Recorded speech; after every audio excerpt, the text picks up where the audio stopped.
So we gotta talk about Spider-Man Across the Spider-Verse and its opening box office numbers. It absolutely crushed it at the box office. It was projected by analysts to make 80 to 90 million at the box office this weekend, and it made $120.5 million at the box office. That is incredible. Nay, amazing. So dorky. It cannot be understated how huge this is for Spider-Man fans, comic book fans, and movie-going fans in general. So this is what Variety had to say about the box office opening of Spider-Man Across the Spider-Verse. Spider-Man Across the Spider-Verse webbed up a stellar $120.5 million in its domestic box office debut. The film beat expectations to land the second biggest opening weekend of the year, behind only the Super Mario Bros. Movie, with $146 million, as well as the third biggest opening weekend for any Spider-Man film ever, including the live-action films as well. Miles has made quite a name for himself with the animated movies, the comics, and the Sony PlayStation 5 exclusive Spider-Man Miles Morales.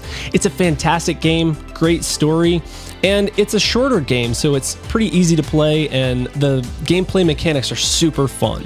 So why is Spider-Man Across the Spider-Verse doing so well? It's multiple things. As I just said, Miles Morales is really making a name for himself.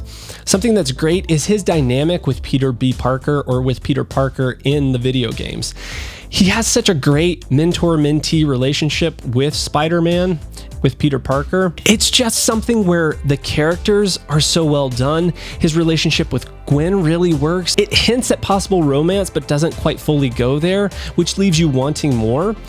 And the family dynamics are what's so interesting as well. You really believe the familial relationship that he has, and it just feels like there's this close connection and bond that they all have. Word of mouth is another thing. So word of mouth is huge with this film. People are going to see it, and they're telling their friends and family about it.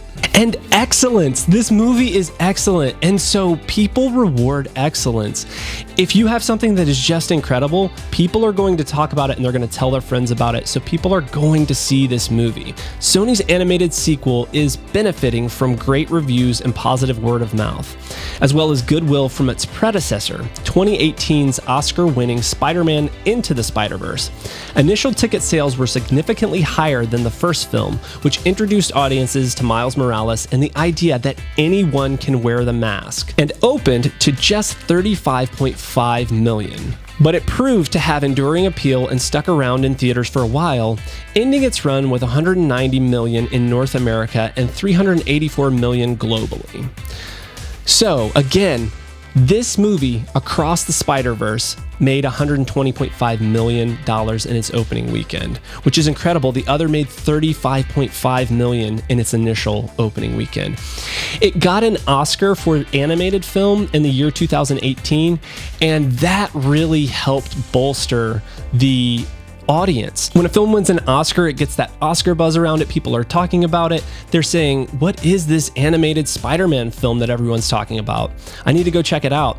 And so they built a huge audience, and then we've had this 5-year gap between that film and Across the Spider-Verse, and so you've built up this huge group of people who are so excited about Spider-Man and a new story of Spider-Man. This is a brand new, fresh feeling Spider-Man, and it's shown in I just recently watched Into the Spider-Verse, and the gap from what was the animation for that to what we have in Across the Spider-Verse is insane. It was impressive when it came out in 2018, and it was very groundbreaking, and it was so cool to see it felt like a comic book come to life in a film, and they have perfected it Across the Spider-Verse. I have my full review and I'll leave it at the end of this video, but you definitely need to go check out the movie if you haven't. The article goes on to say Across the Spider-Verse seized another $88.1 million from 59 territories in its international box office debut, led by China with $17.3 million. That brings its worldwide total to $208.6 million to start with. So this movie out of the gate worldwide is making $208.6 million. It had a budget of $100 million. So it's already doubled what the budget was. Now, that doesn't factor in the cost of marketing and all of that. Typically, your film is roughly 2.5 to 3 times what the budget is. So if it's 100,000, it's going to be roughly 250 to 300,000 for them to break even. And with their opening weekend, they're just well on their way to smashing that and making a huge profit for this film. Now, Beyond the Spider-Verse is the third part of this trilogy, and it will be coming out in March 2024. So we have about 8 months to wait for that. And I think it's just going to kill it as well. So Across the Spider-Verse is going to have a great run at the box office for the next few weeks, but we do have The Flash coming up. So that's going to really eat into it. But the advantage that Spider-Man Across the Spider-Verse has is that it's a PG-rated film. So the entire family can go and enjoy it. And my family did. They massively enjoyed this film.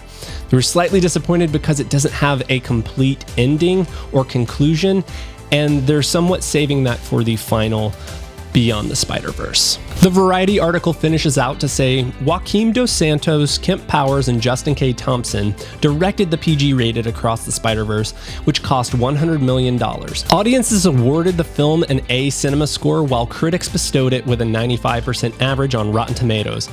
Other than Disney's Guardians of the Galaxy Volume 3, it's been a minute since a superhero movie has received that kind of praise. So yeah, for a while there, I kind of felt like we were in a little bit of a superhero slump.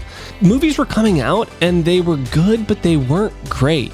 There wasn't anything that I was just super excited about, but I think you can feel the fervor around this film. There are people who are just so jazzed about this movie, and it's for good reason. This is such a wonderful and compelling story with beautiful artwork and characters that you really can rally behind. So there is talk already about an Oscar nomination for Spider-Man Across the Spider-Verse, and not just for the animated category, for the overall Best Picture. And I think it really should be in there. Some people are claiming that it's the best superhero movie they've ever seen. Others are saying it's the best film they've ever seen.